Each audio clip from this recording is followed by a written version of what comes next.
உங்களுக்கு இந்த angel number உங்கள் கண்ணில் படுதா, ஒரு 1111 இருக்குது, ஒரு 2222 கண்ணில் படுது, ஒரு 333 கண்ணில் படுது, உடனே உங்களுக்கு நல்லது நடந்துடும். அந்த நேரத்தில் நீங்கள் பிரார்த்தனை எஸ், அது உண்மை தான், அதில் மாற்றுக்கிறது இல்லை.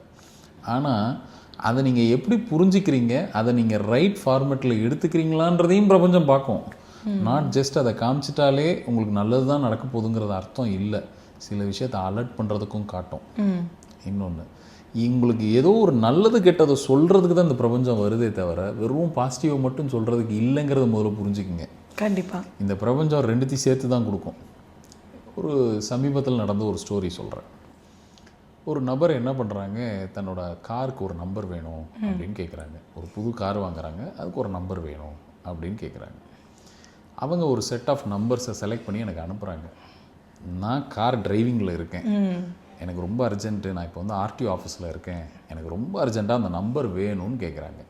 பொதுவாக எப்படி கால்குலேட் பண்ணுவோம், நான் உட்காரணும், நான் ஒரு ஆஃபீஸ் டேபிளில் உட்காரணும், நான் நிறைய கால்குலேஷன்ஸ் பார்க்கணும், அதை பார்த்து தான் இது சரியா தப்பா அப்படிங்கிறத மைண்டுக்குள்ளே என்ன தான் நமக்கு மென்டல் கால்குலேஷன் இருந்தாலுமே இதை சொல்கிறதுக்கு நமக்கு அது ஒரு அமைப்பாக உட்காந்து சொல்லணும். ரைட், அது சரிதான். ஆனால் அப்படி நபர் அங்கேருந்து கேட்கும் போது ஒரு குயிக் பதில் கொடுக்கணும். ஏன்னா எப்பயுமே இங்கே இப்போ என்ன நடைமுறையில் இருக்குன்னா, நம்பர்ஸ் அப்படி நிமிஷத்தில் அப்படி ஓடி போயிடுது. ஏன்னா நிறைய பேர் அதை லாக் எடுத்துடுறாங்க. அதனால் அதை நம்ம ரொம்ப டைம் கொடுத்து ஓகே நான் நாளைக்கு சொல்கிறேன்லாம் சொல்ல முடியாது. அப்படி உடனே அந்த என்ன சீரீஸ் வருதோ அந்த இடத்துல நம்ம லாக் பண்ணியே ஆகணும். கேட்ட நபர் யார், கேட்ட சூழல் என்னன்றது எனக்கு தெரியும் சார். அப்போது அந்த நபர் அங்கேருந்து கேட்கும் போது அதுக்கு உடனடியாக பதில் நான் எப்படி கொடுத்தேன் அப்படின்னா, அவங்க ஒரு நம்பரை சொல்கிறாங்க, ஒரு 4-5 நம்பர் சொல்கிறாங்க.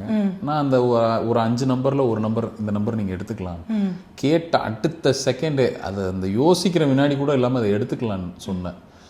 அவங்க கொஞ்ச நாள் கழித்து திருப்பி வந்து இது எப்படி உடனே இதை கிளிக் பண்ணீங்க, இது எப்படி உடனே சொன்னீங்க அப்படின்னு கேட்டப்போ நான் அவங்களுக்கு ஒரு எவிடன்ஸோடு ஒன்று காட்டினேன். அவங்க எந்த நம்பரை கேட்டாங்களோ, எந்த நம்பரை வாங்கலான்னு கேட்டாங்களோ, என் காருக்கு முன்னாடி அந்த நம்பர் வேற ஒரு காரில் கரெக்டாக என் காருக்கு முன்னாடி அந்த காரில் அந்த நம்பர் போயிட்டுருக்கு. இது என்ன அர்த்தம்னா, இதை நம்ம எப்படி புரிஞ்சுக்கலாம்னா, கேட்டவங்களுக்கு பதில் இதுதான், நீ ரொம்ப யோசிக்காத அப்படிங்கிறத பிரபஞ்சம் எனக்கு நான் அதை லிசன் பண்ணுறேன், பதிலுக்கு அது பதில் கொடுக்குது. சரி, எனக்கு புல் இருக்குது சார். ஏன்னா நான் அந்த சம்பவம் நடக்கும் பொழுது நானும் அங்கே இருந்த ஒரு நபர்.